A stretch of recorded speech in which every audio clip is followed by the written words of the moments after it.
இனிய கதைகளை கேட்க வந்திருக்கும் என் இனிய சொந்தங்களுக்கு அன்பு வணக்கம். நான் உங்கள் யமுனா.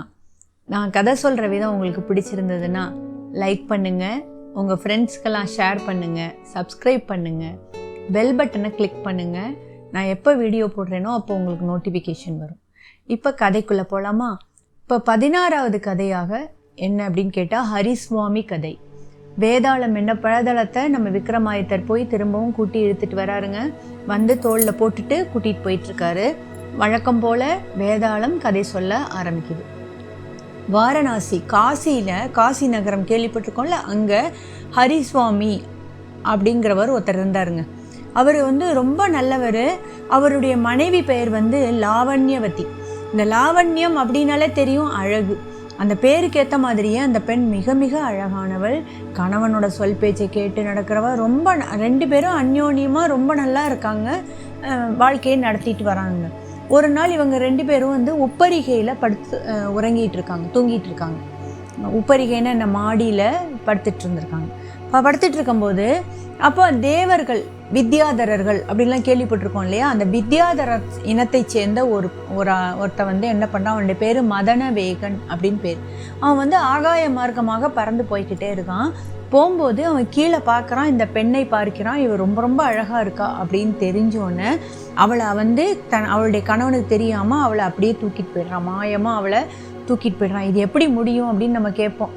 இப்போ ராமாயணத்தில் பார்த்தீங்கன்னா சீத்தையை ராவணன் என்ன பண்ணான், அப்படியே சீத்தையோட இதோட நின்ன இடத்தோடு அப்படியே பெயர்த்து எடுத்துகிட்டு போயிட்டான் அப்படின்னு பார்த்தோம் இல்லையா? அந்த மாதிரி இந்த பெண்ணை தூக்கிட்டு போயிடுறான். போனோன்னு அதே தெரியாது, பக்கத்தில் படுத்திருந்த ஹரிஸ்வாமிக்கு தெரியவே தெரியாது. மறுநாள் காலையில் ஹரிஸ்வாமி எழுந்து பார்க்குறாரு, தன் மனைவியை காணலை. சரி, கீழே போய் வேலைக்கு போயிருப்பாங்க அப்படின்னு நினச்சிக்கிறாரு. கீழே போய் பார்க்குறாரு, அங்கேயும் ஆளை காணோம். வாசல் பக்கம் பார்க்குறாரு, கதவு பூட்டியே தான் இருக்குது. கொல்லை பக்கம் போய் பார்க்குறாரு, கதவு பூட்டி தான் இருக்குது. சரி, தன் மனைவி தன்னிட்ட விளையாட்டு காட்டுறா போல இருக்குது, வேடிக்கை காட்டுறா, நம்ம இல்லைன்னா நம்மளுடைய மனநிலை எப்படி இருக்கணும்னு தெரிஞ்சுக்கிறதுக்கு விரும்புகிறா போல இருக்குது அப்படின்னு பலவிதமாக அவர் யோசிக்கிறாரு. ஆனால் எந்த இடத்துலையுமே தன் மனைவியை அவர் பறந்து போய் தூக்கிட்டு போயிட்டானா அவன், இவருக்கு தெரியாதுல்ல. அதனால் அவர் ரொம்ப என்ன பண்ணுறதுனே தெரியலையே அப்படின்னு சொல்லி ரொம்ப வருத்தப்பட்டுட்டு அங்கே இங்கே தோட்டத்துக்கும் அதுக்கும் பின்னாடி கதவை திறந்து போய் பார்க்குறாரு, வாசலில் போய் பார்க்குறாரு, எல்லா இடத்துலையும் போய் பார்த்துட்டு ரொம்ப கூக்குரலிட்டு அழுகிறார். இந்த அழுகச்சத்தம் கேட்டோன்னு அவங்களோட உற்றார் உறவினர்கள், அந்த ஊர்க்காரங்க எல்லாரும் வந்துட்டு என்ன விஷயம் என்னன்னு கேட்குறாங்க. இவர் நடந்தது எல்லாம் சொல்கிறாரு. என்ன எப்படி மாயமாக போனான்னு தெரியல, என்ன பண்ணான்னு தெரியல அப்படின்னு அழுகிறார். அப்போ அவங்கெல்லாம் சொல்கிறாங்க, அப்பா கவலைப்படாத, ஒரு உத்தமி, அவள் ரொம்ப நல்லவ, அவள் தவறு செய்ய மாட்டா, நீ கதவு 2 பக்கமும் பூட்டி இருக்கு அப்படின்னு சொல்கிற, இது கம்பல்சரி அவள் இறந்து போகிறதுக்கும் வழி கிடையாது, இது ஏதோ ஒரு மாய வேலையாக தான் இருக்கணும், நம்ம என்னன்றதை தீர ஆலோசிக்கலாம், நீ கவலைப்படாமல் இரு, உன் மனைவி செத்திருக்க மாட்டா, அவளை தேடி எப்படியாவது கண்டுபிடிச்சிடலாம், கவலைப்படாத அப்படின்னு சொல்கிறாங்க. உடனே இவன் நினச்சி பார்க்குறான், நம்ம தீர்த்த யாத்திரையெல்லாம் போய் கோயில் குளமெல்லாம் சுற்றி கடவுளையெல்லாம் வழிபட்டா அந்த புண்ணிய பலத்தால் நம்மளுடைய மனைவியை அடையலாம் அப்படின்னு அவன் நினச்சிட்டு அவன் என்ன பண்ணுறான், தன்னுடைய சொத்துக்களை எல்லாம் தானமாக கொடுத்துடலாம் அப்படின்னு முடிவெடுக்கிறான். மறுநாள் காலையில் அவன் என்ன பண்ணுறான், குளித்து முடித்து எல்லாம் தன்னுடைய சொத்துக்கள் அனைத்தையுமே தானமாக எல்லாருக்கும் கொடுத்துட்டு, கையில் ஒன்றுமே கிடையாது, அவன் போட்டிருக்க ட்ரெஸ் மட்டும்தான், அதோடு அவன் என்ன பண்ணுறான், அந்த ஊரை விட்டு கிளம்புறான். இந்த ஊரை விட்டு கிளம்பி போய்கிட்டே இருக்கான். ஒவ்வொரு கோயில் குளமாக போய் சுற்றுறான், எல்லாம் பண்ணுறான். அப்படியே கொஞ்சம் காலம் போய்கிட்டே இருந்தது. கோடை காலம் வந்துச்சு. இந்த கோடை காலம் நம்ம எல்லாருக்குமே தெரியும், பயங்கர வெப்பம், எங்கே பார்த்தாலும் மிகுதியாக இருக்கும், காற்றே வெப்ப காற்றாக இருக்கும், நீர்நிலைகள் குளங்குட்டையெல்லாம் தண்ணியே இருக்காது.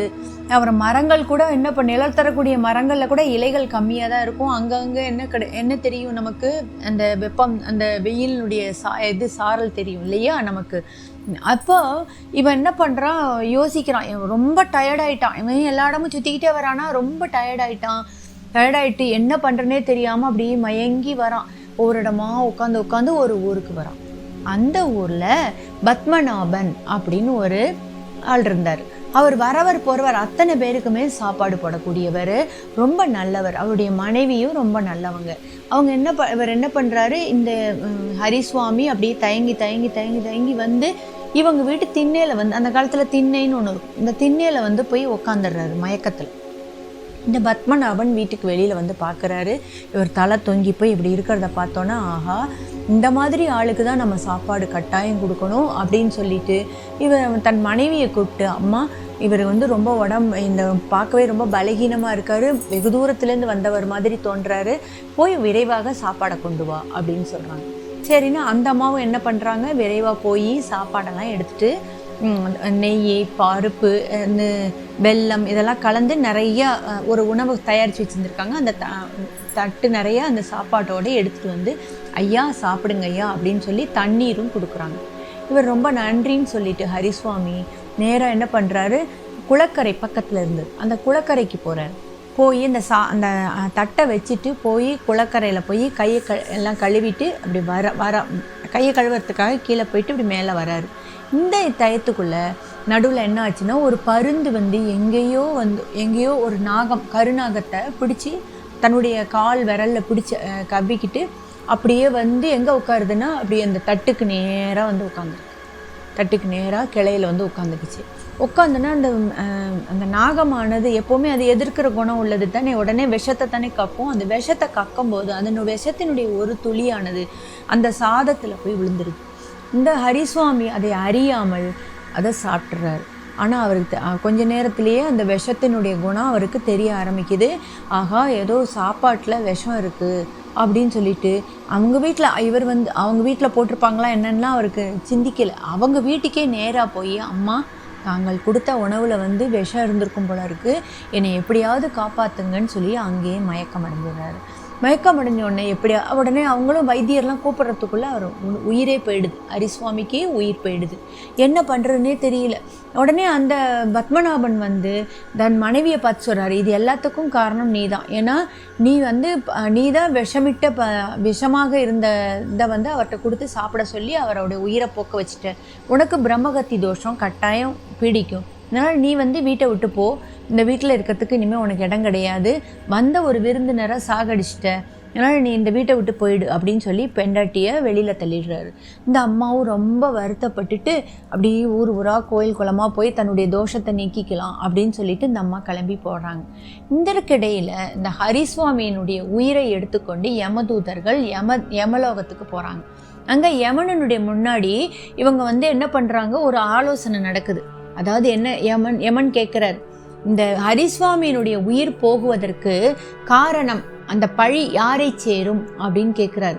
என்னென்னா, அந்த பருந்தை சேருமா, இல்லை அந்த கருநாகத்தை சேருமா, இல்லை இந்த தம்பதியரை சேருமா அப்படின்னு கேட்குறாரு. கேட்டோன்னே யாராலையுமே முடிவு சொல்ல முடியலங்க அப்படின்னு நம்ம வேதாளம் இந்த இடத்துல கதையை நிறுத்துதுங்க. நிறுத்திட்டு நம்ம விக்ரமாதித்தர்கிட்ட கேட்குது, விக்ரமாதித்தரே, இப்போ நான் இந்த சொன்ன கதையில் யம தர்மராஜா கேட்டார்ல, ஒரு கொஸ்டின் கேட்டார்ல, என்ன கேட்டார், இந்த பழிபாவம் யாரை சேரும், அந்த ஹரிஸ்வாமியினுடைய உயிரை எடுத்ததன் பழிபாவம் யாரை சேரும், யாருக்கு பிரம்மகத்தி தோஷம் போகும் அப்படின்னு கேட்டார்ல. உங்களால் விடை சொல்ல முடியுமா பார்க்கலாம் அப்படின்னு சொன்னோன்னே நம்ம விக்ரமாதித்தர் தான் எதையுமே சளைக்காமல் சொல்லுவார் இல்லையா, அவர் உடனே சொல்கிறாரு, இந்த தோஷம் வந்து யாரையுமே சாராது. யாருன்னா இந்த 4 பேரையுமே சாராது அப்படிங்கிறாரு. உடனே வேதாளம் எப்படி சொல்கிறீங்க அப்படின்னு கேட்குது. இல்லை, பருந்தனுடைய இயல்பு என்ன, உணவை அதாவது தனக்கு கிடைக்கக்கூடிய இயற்கையான உணவை சாப்பிடுவது தான். அதனால தான் அது போய் என்னத்தை பிடிச்சிட்டு வந்துச்சு, அந்த பாம்பை பிடிச்சிட்டு வந்துச்சு. ஸோ பருந்தின் மேலே தோஷம் கிடையாது. 2வது பாம்பினுடைய இயல்பு என்ன, யாராவது தன்னுடைய எதிரி வந்து பிடிக்க வந்தால் உடனே விஷத்தை கக்கிறது தான். அப்போ அந்த நிலைமையில் வந்து அது அனாதையாக ஒருத்தருமே அதற்கு உதவி செய்ய முடியாத நிலைமையில் அது இருந்ததுனால அது வந்து விஷத்தை கக்கிச்சு, வேணுமென்று போடவில்லை. அதனால் அதன் மேலும் என்ன கிடையாது, பழிபாவம் கிடையாது. இந்த தம்பதியர் மேலும் பழிபாவம் கிடையாது. அவங்க நல்ல உணவை தான் கொடுத்தாங்க. வந்த விருந்தினரை அவருடைய அந்த ரொம்ப டயர்டாக இருந்தாங்க இல்லையா, களைப்பு நீங்கணும் அப்படிங்கிறதுக்காக உணவு கொடுக்குறாங்க. ஸோ அவங்க மேலேயும் குற்றம் கிடையாது. இப்போ இந்த 4 பேர் மேலேயும் குற்றம் கிடையாது. அப்போ யார் மேலே குற்றம் இருக்குன்னு நீங்கள் சொல்கிறீங்க அப்படின்னு நான் வேதாளம் கேட்டேன். யார் இவர்கள்தான் குற்றம் செய்தவர்கள் என்று கை காட்டுகிறார்களோ அவர்கள்தான் குற்றவாளிகள் அப்படின்னு சொன்னிச்சு. அப்போ அவர் சொல்கிறார் அழகா, எப்போவுமே வந்து வேண்டும் என்று செய்த குற்றம் இருக்குது பாருங்க, அது வந்து குற்றம். இப்போ நான் ஒருத்தனை கொலை பண்ணுறேன், ஒருத்தனை திட்டுறேன், வேணும்னே சொல்கிறேன் அவனை அப்படின்னா அது தவறு. நான் என்னை அறியாமல் செய்த தவறா, அதாவது வேண்டும் நான் செய்யலை, வாய் தவறியோ இல்லை ஏதோ ஒரு காரணமாக நான் செஞ்சிட்டேன் அப்படின்னா என்னை அறியாமல் அது செய்தது அவனை சார்ந்து விட்டது அப்படின்னு சொன்னால் அது தவறே கிடையாது. அதற்காக என்னை யாராவது குற்றம் சொன்னால் அவங்களுக்கு தான் அந்த குற்றம், அந்த பழிப்பாவம் போய் சேரும் அப்படிங்கிற மாதிரி நம்ம விக்ரமாதித்தர் சொல்கிறாரு. வேண்டும் செய்த குற்றத்துக்கு என்னைக்குமே பழிப்பாவம் உண்டு. எப்போவுமே நம்மை அறியாமல் செய்யக்கூடிய குற்றங்களுக்கு பழிப்பாவமே கிடையாது. அதற்கு யார் குற்றவாளி என்று அவர்கள் சொல்கிறார்களோ அவர்களைத்தான் அந்த குற்றமும் அந்த தோஷமும் போய் சேரும் அப்படின்னு சொன்னோன்னு இந்த நம்ம வேதாளம் அந்த விடையினால் திருப்தியுற்று திரும்பவும் இவர்கிட்டேருந்து பிச்சுக்கிட்டு முருங்கை மரத்தை பார்த்து போயிடுச்சு. சரிங்களா? இப்போ நம்ம அடுத்த கதையில் அடுத்த காணொளியில் பார்க்கலாம். இனிய புத்தகங்களை படிப்போம், வாசிக்கும் திறனை வளர்ப்போம். என்றும் உங்களுடன் யமுனா.